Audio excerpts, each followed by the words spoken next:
It was, I think Lauren Southerner said this, that the Chauvin verdict was a serious blow to the Black Lives Matter movement because they got their verdict. I mean, so I didn't listen to her full argument. I just saw it passively mentioned by one of my friends. Like, hey, look what she was saying. And I thought about it, and I'm like, I don't know exactly what her idea was, but the general idea that the Chauvin verdict is bad for them, it's true. They need the victim narrative. They need to claim that the system opposes them, but they just handed you like guilty on all counts across the board.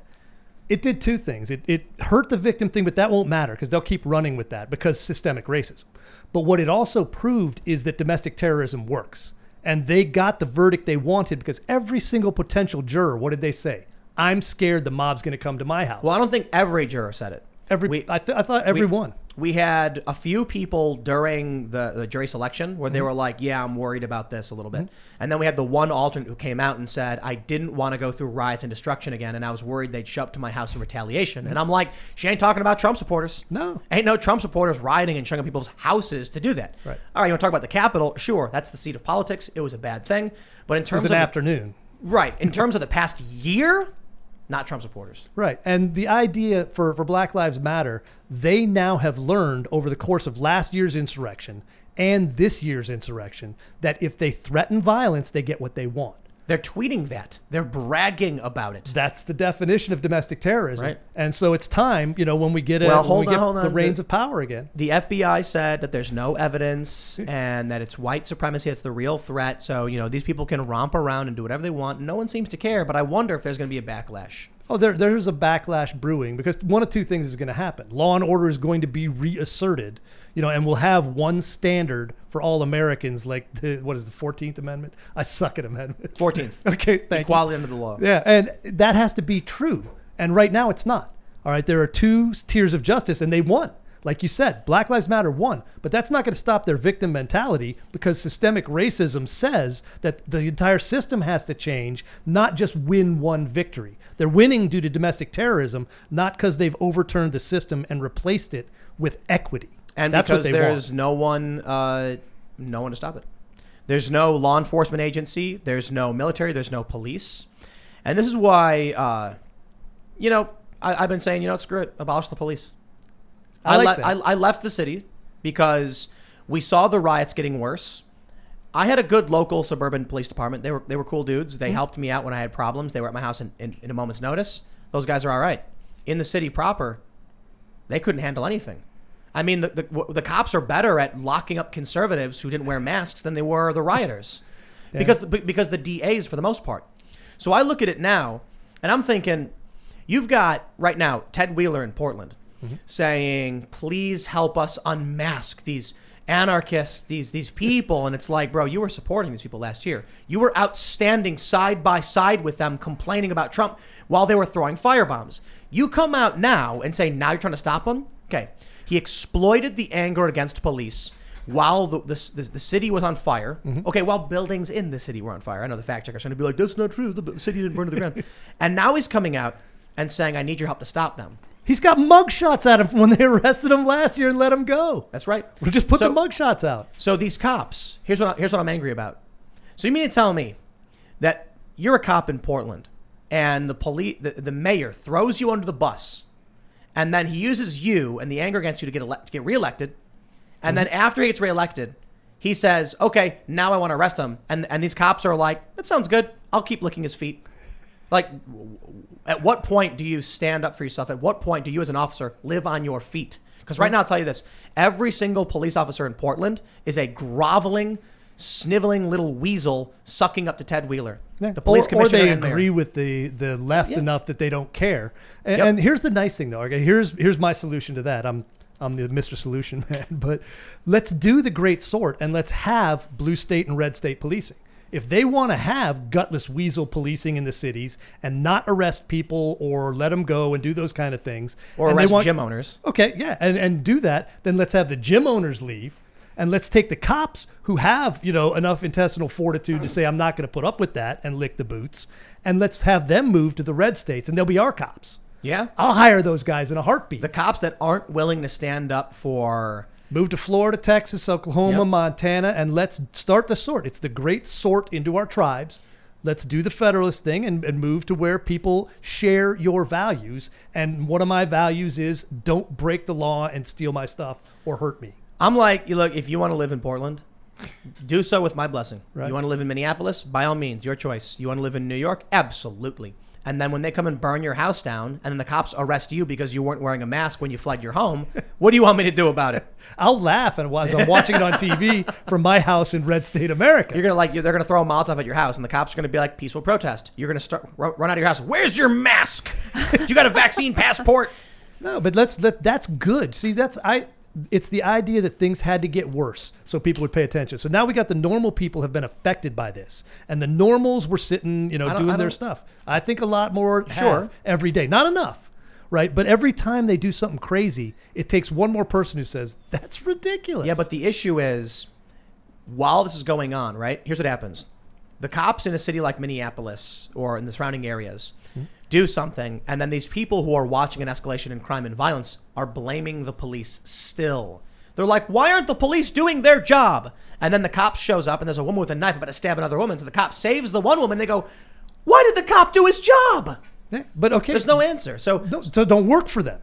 Right. Let's do it. Yeah, that's the answer. And that's if you're a cop with enough, self-respect to go ahead and say, I will not let someone treat me like that. I also wonder why it is that so many conservatives even bothered with fighting the abolish the police thing in the first place. Yeah. You don't live in those cities. Right. They voted for. Look, so when the leftists are like, stop and frisk is racist and must be stopped, I'm like, I don't live in New York. Not my problem. You voted for the Democrats and they appointed these people, and now you've got these policies from the police department. And you should probably stop voting for these people or vote for somebody else. I don't know who you should vote for. I'm not saying, because they've had Republican and independent mayors as well. But first of all, okay, stop and frisk is bad. I lived in New York for some time. I don't live there now. So why should I care if someone who lives in New York votes to get rid of their own police department? Why should I impose my will on a city I don't live in? Let's stop federal funding of police departments that do stupid stuff. Trump tried to do something like that when Portland and Seattle were, where he was going to stop federal funding going to cities that allowed Chaz Chop type, insurrections to happen, and did nothing about it. Let's make that the standard. Absolutely. Don't give him a dime of my money. I'm actually, at this point, I'm kind of like, if the left doesn't want cops in these major cities, I agree. Now, here's something I support them. I think most of the people there do, though, because if you go and look at a poll. Are they standing up, going outside and saying? No. Are they voting for? They're voting for Democrats. They're voting for Kamala Harris, and they're not standing up publicly for the police. Nah, they can say whatever they want to pollsters. I know what they really want. Well, they're showing it. I've been thinking a lot about this, and I'm like, you know what, man? When I lived in the Philly area, I was obviously in support of the police. Why? Because they helped me out. The local cops I had, it was a Philly suburb. They were good dudes. I went in there one day and I was like, I think I was getting my firearms license, and I talked to the cop for a little bit. He's an awesome guy. We talked about it. We agreed. And it was a couple blocks away from my house. That kind of policing. That's what AOC said was a good thing. Right. She was like, good suburban policing, not like these urban centers. So at this point, I'm kind of like, you know what? Right on. I left. I don't live in these areas anymore. I'm not going to impose my will on you. If you live there and you're vocal and you say you don't want cops, hey, dude, get rid of your cops with my blessing. And the criminals will obviously stop criming once you stop police from policing, right? I mean, I think crime will get substantially worse. Massively. However, is it my choice? I don't live there. No, and it's not your problem. And let that happen. I love the idea. I can get behind defund the police in your own city. Exactly. I will vote for an increase to hire the good officers, give them a promotion, and bring them to my area. Exactly. And the other thing is, my neighborhood doesn't have a lot of crime, so we really don't have to spend that much. So why is there crime? It's not the police didn't bring the crime. The crime was there. Minneapolis, a major urban metro, wants to get rid of their cops. I think they should do it. I do. I don't live there. I know there are a lot of people who live there who want police, but I'm sorry. Like, the way the system works is we all vote for representatives. They go to the seat of government and they represent us. If your city is dominated by people who don't want cops, I'm sorry, man. Do you have the right to be like, well, we should have cops anyway, or should you respect the will of the people who want to live in crime-infested, gang territory? And we can shoot Escape from Minneapolis and all these follow-ons for Escape from New York. But listen, I think a lot of conservatives make the mistake of assuming these people actually want police, and it's the craziest thing to me because I talked about this last week. You had the story of the woman in New York City runs up to the other one and puts a bullet in her head, right? Mm-hmm. No national story, no protests, no riots. Why? Stop assuming they actually want police to stop this. They don't care. I wonder. I wonder if it's that or if they're cowed into submission. Because there's an element of, if you've lived under those circumstances, you're essentially in enemy-occupied territory. You know, the gangs, the criminals, the bad guys are a lot scarier, but the cops aren't there that often. Where's the Black Lives Matter activists to stage a protest? I'm not saying they have to, and I'm not trying to play this game of like they clearly don't care about, you know, they only support. No. I'm saying if they don't come out and say this is something we care about, want solved, I'm not going to assume they do. And I think a lot of conservatives look at this, they're like, clearly people would prefer to live the way we live. And I'm like, maybe they like the violence in the... I'm not kidding. Well, and I don't think the Black Lives Matter people have any interest at all in fixing that. That's not their game. Their game is in gaining power. So they use, you know, black oppression under the police as a grievance to gain power and distribute it and be the ones who do that. So they're not going to fix that. That doesn't help them. According to Gallup, something like 80% of people in black neighborhoods want more cops, or they want the same level, and then like 26 said even more. But I'm like, listen, if you tell me you want cops and then do literally nothing, first of all, you can tell me you want something, but if you don't do anything to get it, I don't believe you. Yeah. I've said this for a long time. Actions speak louder than words. I've had so many people say to me like, Tim, I would love to do what you do. I remember when I was traveling around the world, and a bunch of young people say, Tim, I want to go to Ukraine and Venezuela and report on news too. How do I do it? And I'm like, buy a plane ticket and just go. And then go, no, I'm not doing that. And I'm like, well, then you don't want to. Because if you did, you'd do it. I had so many friends who are like, I want to go to Egypt. And they just buy a plane ticket and go. And I'm like, because they wanted to. But so many people say they want something and they don't really mean it. So these people who are like, yeah, I want more cops. Will you stand up and just say those words on your porch in order to make it happen? No, it's too much work. So then you're back to the idea, is there an advantage to cruelty or, honestly, pragmatism as a policy for the side that opposes that? And you're kind of saying yes, and I agree with you. Let them suffer the consequences of their own choices or lack of action. Wait. Why do you say suffer? All right, because they're, by an objective standard, they may not feel they're suffering enough to change it. But they are, in my opinion, somewhat objectively suffering from the ravages of crime. So that's exactly it, right? Imagine this: you want the right to keep and bear arms, right? Sure. You would like to have the right to defend your own home should the police, or should someone break in your house. You want to be able to defend your property and yourself. Yeah, I have that right. And not right. We do. We all have it. The leftists are saying these people are crazy. We're trying to help you. What is wrong with you? There's gun violence. We are helping you. How many times have I heard it from leftists where they're like, why don't you accept our government health care? We're literally just trying to help you. And you're like, because I don't want to live that way. So I looked at these cities and they're like, abolish the police. And I'm like, yeah, it's your city, not mine. And it's good. I don't want to live like you. You don't got to live like me. Federalism says you do what you want. Gather your tribe, live how you want. And guess what? You get the consequences of your own actions. If you gather with good people who don't commit crimes, who want to live and prosper, guess what? You get prosperity, you get security. And good, let's do that. And I think the people who live in Minneapolis right now, who are of the mind that police are good, and they won't do anything about it, maybe because they'll get fired, maybe they're scared of retaliation. And I'll tell you this, if that's true, you value your current position more than you feel threatened, right? So it's very simple. If your house is on fire and you felt like you were going to die, you'd run out of your house into the street with nowhere to go because it's better than being in a burning building. If your house is on fire, but it's like a small kitchen fire in a pan, you'd be like, it's no big deal. Someone will put it out. It's fine. That's where they're at right now in Minneapolis. They don't realize what's happening and they don't care. They're like, someone will deal with it. I'm fine here. Well, they're throwing water on a grease fire is what they're doing, and that's going to blow up in their face. And again, so here, we don't have to care. Right, exactly. So here's what it is. Right. There's a grease fire. Somebody's sitting in the living room. They're like, they're putting it out, but they're throwing water on it. Right. And we're saying like, dude, it's a grease fire. They're throwing water on it. Get out of the house now. Idea. And they're like, I might. Yeah. They're like, I'll be over here. I know the fire's bad, but it's just... I'm in my pajamas. Am I going to go outside? It's like cold out. I might. Well, eventually the fire will get bad enough where they'll have no choice to leave. And, maybe that's when people will really move. But what I really see when I see this is that the cops who don't quit, it's because they feel secure. They don't think they're going to be threatened by this. Kim Potter didn't think she'd be Chauvin number 2. Well, here she goes. These cops don't believe it. Now we got another cop in Elizabeth City, North Carolina. I think 7 cops. 3 resigned already. Apparently unrelated to the incident. They just resigned because cops are resigning.